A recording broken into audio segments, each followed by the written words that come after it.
Welcome to Twist Vault, where learning English gets exciting. Today, we begin an intense and gripping journey through the life of one of the most controversial figures in history, Adolf Hitler.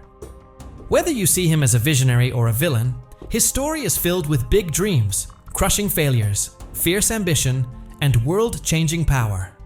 From a small-town boy with artistic hopes to the man who changed the course of history, this is Adolf Hitler's story like you've never heard it before. So grab your headphones, sit back, and let's dive into this powerful tale. One that will improve your English and keep you hooked until the very end. It all began on April 20th, 1889, in a small Austrian town called Braunau am Inn. A baby boy named Adolf was born to Alois and Clara Hitler. No one could have guessed that this little boy would one day leave such a massive mark on the world. As a child, Adolf seemed ordinary. He loved to draw, play outdoors, and dream about the future. But life wasn't easy. His father, Alois, was strict and demanding. He wanted Adolf to study hard and get a stable government job, just like him. But Adolf had other dreams. "I want to be an artist," he would tell his loving mother Clara. She supported him, but she couldn't change her husband's mind. Adolf's childhood was full of tension and arguments. His father would shout, "Art is not a real job," and Adolf would quietly hold back tears. At the age of 13, his father died suddenly. While some thought Adolf might feel free, the loss left him empty inside. He began skipping school and losing interest in studies. Once a promising student, teachers started saying, "Adolf is smart but lazy."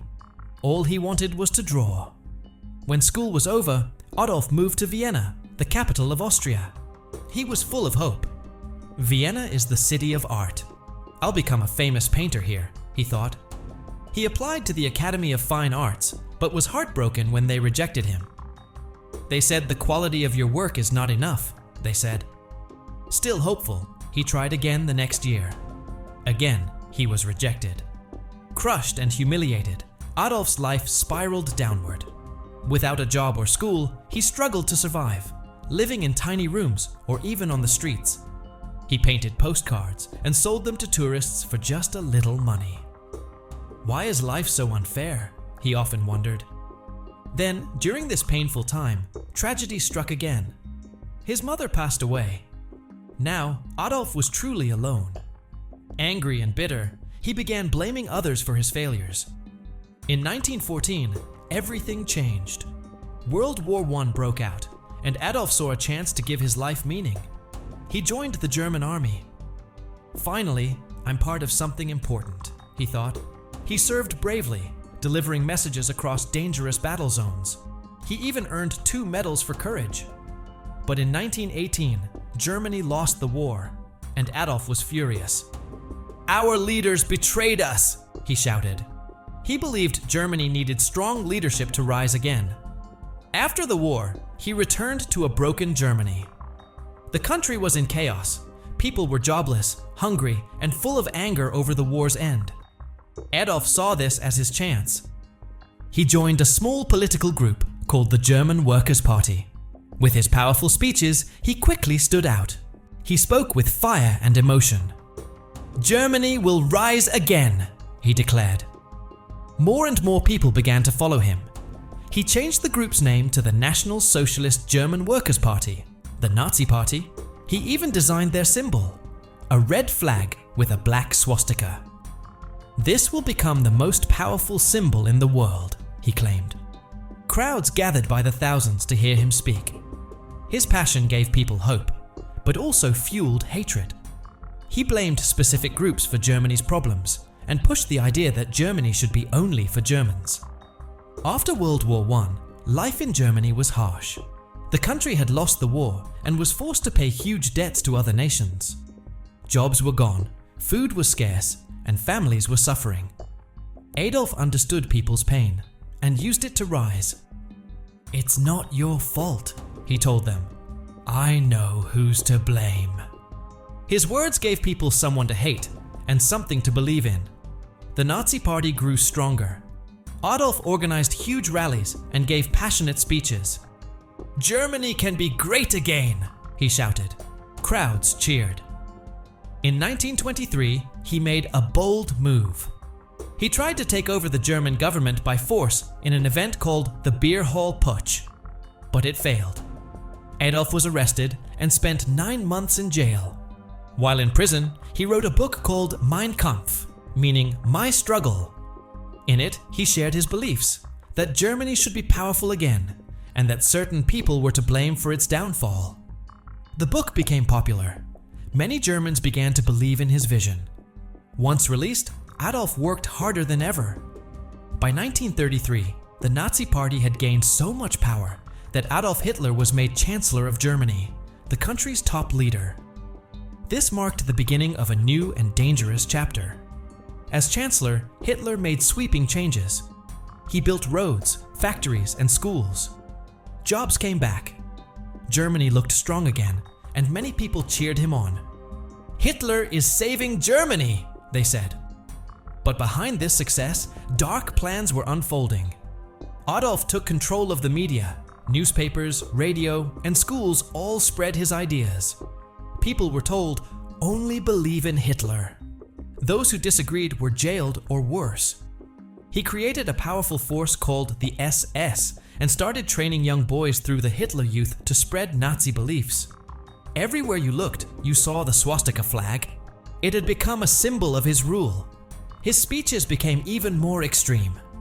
"Germany is the greatest. We will rule the world," he declared. Crowds roared in response, "Heil Hitler!" And so, by 1939, Hitler's rise to power was complete, and the world was about to face the consequences. Adolf Hitler's final chapter, a story of war, loss, and lessons for the future. Adolf Hitler made his boldest move yet. He ordered the German army to invade Poland. This act marked the beginning of World War II. Hitler's dream was to conquer all of Europe and make Germany the most powerful nation in the world. At first, his army seemed unstoppable. Well-trained and aggressive, they won battle after battle. But as the war dragged on, cracks began to show. Adolf had made too many enemies.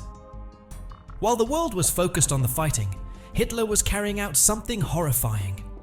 His plan to eliminate Jewish people and others he believed didn't belong in his vision of Germany. This tragic campaign was known as the Holocaust, one of the darkest chapters in human history. Millions of innocent men, women, and children were murdered in camps. By 1944, Germany was losing the war. The Allies, including the United States, the Soviet Union, and Britain, were gaining strength. German cities were bombed, and people who once saw Hitler as a hero began to lose faith. Hitler became paranoid and isolated. He didn't trust anyone and spent most of his time hiding in an underground bunker. By 1945, his dream of world domination was collapsing. His army, once feared across Europe, was now in retreat. The Soviet Union was pushing in from the east, while American and British forces attacked from the west. Germany was under siege. Cities were destroyed, families lost their homes, and people began to ask, why did we follow him? But Hitler refused to surrender. Deep underground in a cold, dark bunker in Berlin, he kept giving orders. "We will never give up," he shouted. Even though he knew the war was lost, he clung to power. By now, only a few loyal followers remained by his side, including his longtime companion, Eva Braun. They had been together for many years, though Hitler kept their relationship out of the public eye. Eva loved him, even in his darkest moments. Outside the bunker, gunfire grew louder. The Soviets were closing in. Hitler's advisors begged him to surrender to save lives, but he refused. He believed that if Germany lost, it meant the people had failed him.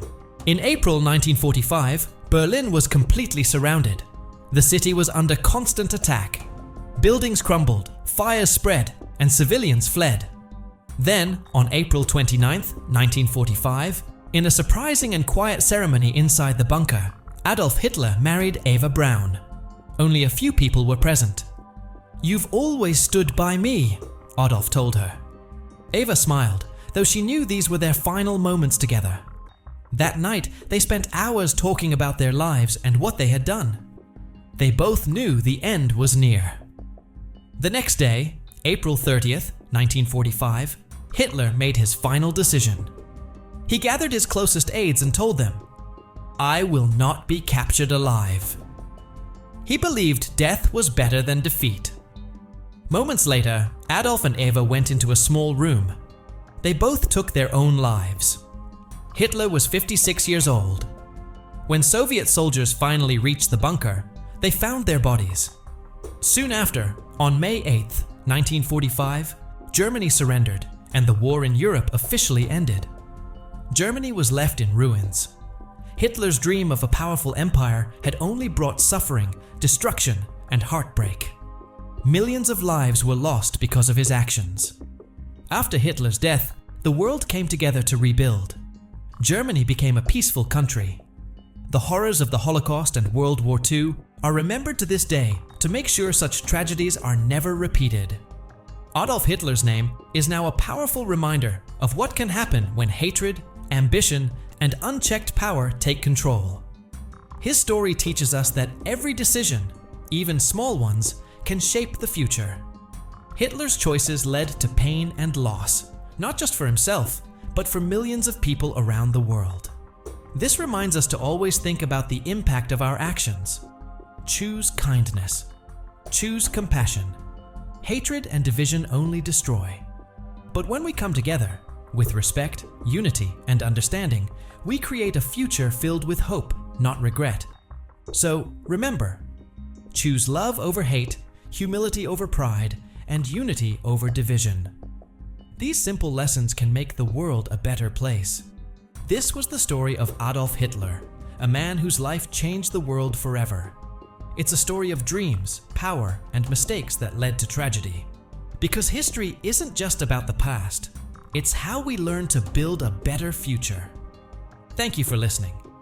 Don't forget to like, share, and subscribe to Twist Vault for more powerful stories that help you learn English while exploring history. See you in the next story.